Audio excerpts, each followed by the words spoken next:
I got to rush. Energy boundaries. Listen, watch out for the energy vampires. I said it. Watch out for the energy vampires. Those are the dramatic people that suck from you and they never get back to you. How many of you have friends, or you really should call them associates, that all they do is they use you as the dumping ground and they spit out their life to you, my empathic people, all right? And they spit out to you and then they leave you with all the waste. And they're like, oh, I feel good now. No, you got to put a boundary out. Say, put a boundary out. Because again, if you're the dumping ground, when are you going to have time for you? And they dumped all that emotional weight on you, and now you're carrying that weight, not realizing that you're not only carrying their weight, your life got weight. I ain't got no time to carry anybody else's weight. So put a boundary up. Boundaries. Personal care. How many of you are actually taking care of yourself? I know people that are spiritually good and physically broke. I know people that are physically great and are spiritually dry. You see how I'm talking about the balance that needs to take place? Okay? So we said the first letter is what? Spiritual space. Spiritual space. I gave you letter, but the first letter means spiritual space. The second letter was what? Personal boundaries. A is affirmational space. Your affirmational space. The words that you say to yourself matters. What you say to yourself matters. If someone sat there and said, you always like your daddy, your mama's no good, and you just like her, and you hear that every day of your life, it kind of puts something in you. You got to protect your mind from the words that people say to you. More importantly, you got to protect your mind with what you're saying to yourself. Affirmations are statements of what can be. So when you think about affirmations, you're thinking about these are statements of what can be. Today's going to be a good day. Today's going to be a good day. Good day. Good day. Or you could be like this. I woke up on the wrong side of the bed this week. How many had this day? I woke up on the wrong side of the bed. You know what I did with that statement? I pushed my bed up against the corner. I did that. I used to push my bed up against the corner. Why? Because I only got one way to get out of the bed. So today's going to be whatever day I'm going to get out, it's going to be a good day. Because I only have one day to get out of the bed. I only have one direction. Left up, other good. Today's a good day. Why? You got to play mind games like that with yourself sometimes. Because what you say to yourself matters. It affects your belief system. And affirmations are good because that's where dreams start. This is where the dream starts. It's what you can be. You visualize it first. That's your imagination part of you. You got to take time to dream and take time to build yourself up in dream. Okay? The other part is you need to graduate from A to C. Affirmations are good, but you don't want to live in the land of the dream. Your affirmations need to turn into confessions. Confessions. Is this helpful? Your confession is the mature version of your affirmation. A confession is not, again, Father, Son, Holy Ghost, I'm going to talk to them in my sins today. A confession is a declaration of what is to be true. What you know to be true. So when you're affirming it and say, today's going to be a good day. No, today is a good day. And why? Because in my confessional space, I prepared for my day to be a good day. My day's a good day. Why? Because I prepared for it. Your first semester of college is going to be a great semester. Why? Because I prepared for it. When I prepare for it already, because when I need help, I already know what I got set up, because I set up a system that when I need help, I'm going to get the help that I need, right? So again, you see the difference between affirmation is the dream, confession is when the dreams become a vision. And a vision is a dream that has a plan and actionable steps that are in motion. A dream is no good. Dr. Martin Luther King, they said, I had a dream, but really he had a vision. Because the dream was what? In the head. And Dr. King gave his life, what? Working to make that dream happen. The moment that you start putting actions to your dream, it becomes a vision. And that's more stronger, right?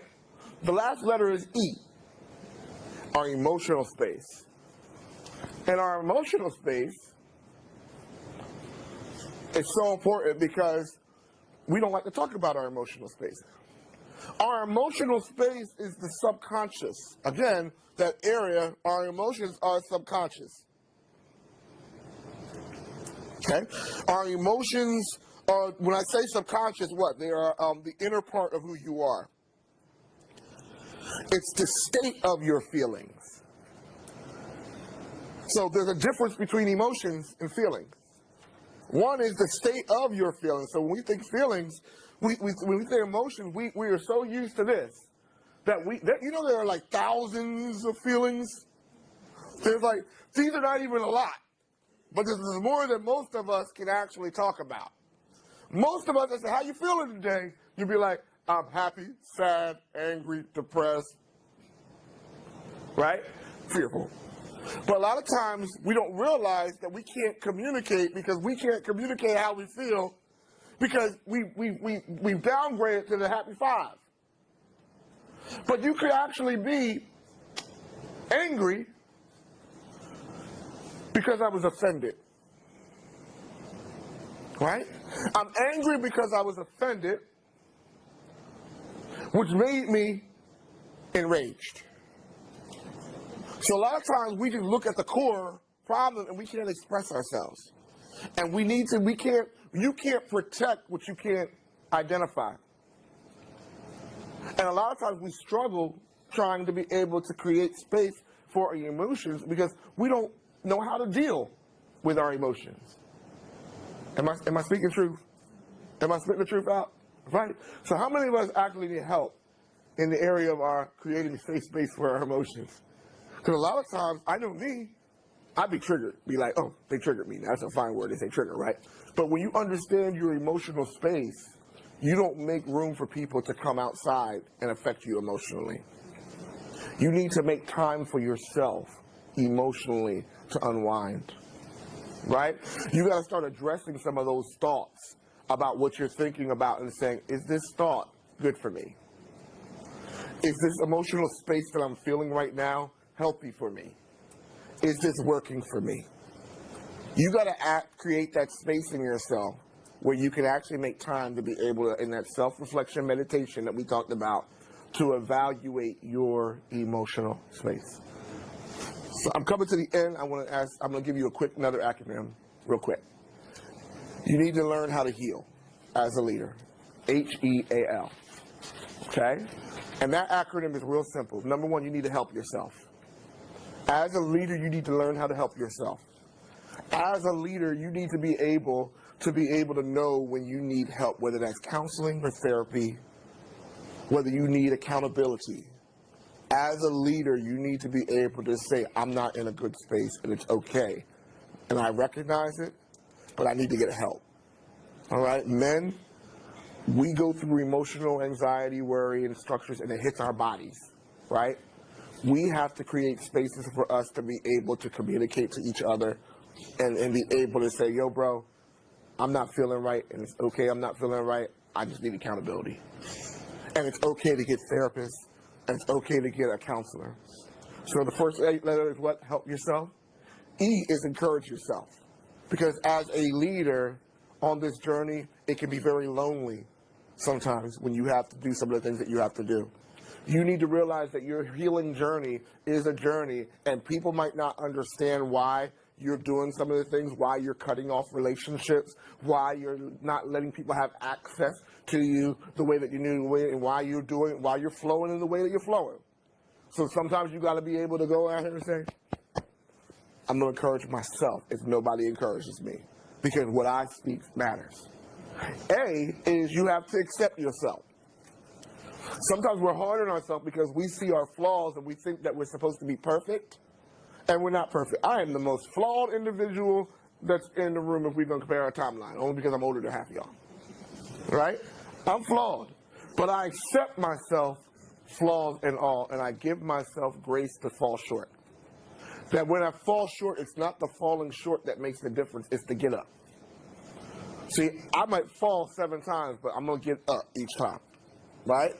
So that's the key. You're going to mess up because you're not perfect. Give yourself grace. Accept yourself, flaws and all. And last, you need to love yourself. Say, I love me some me. That don't sound like it's believable. I say, I love me some me. Because if you don't love yourself, you can't show other people how to love you. And if you're in a situation right now where you're like, love me, love me, love me, you're needy. Love me, love me, love me. No. This is how I need to be. This is how I choose to be loved. And if you can't make this standard, I'm not going to jump down my love standard. Because I love me so much that I'm not going to let me fall into your loveless trap. Say, I love me some me. Love me some me. Has this helped you or challenged you a little bit different? I really want, and this is just the beginning journey, because all leaders really need to know this class right here. Because again, if we have more healthy leaders, we'll have what? More healthy teams. So, could you do me one favor?